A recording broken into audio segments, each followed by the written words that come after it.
Ayun yung aso, tingnan nyo guys.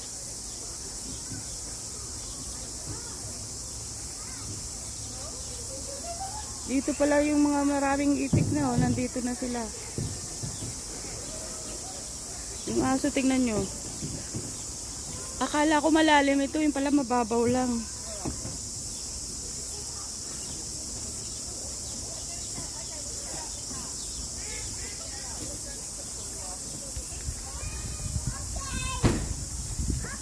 Hi kids!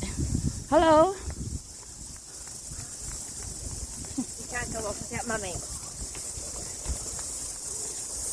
Yung may mga nagbabangka guys. Yung aso nandun pa rin sa loob guys. Yung aso, mababaw lang pala.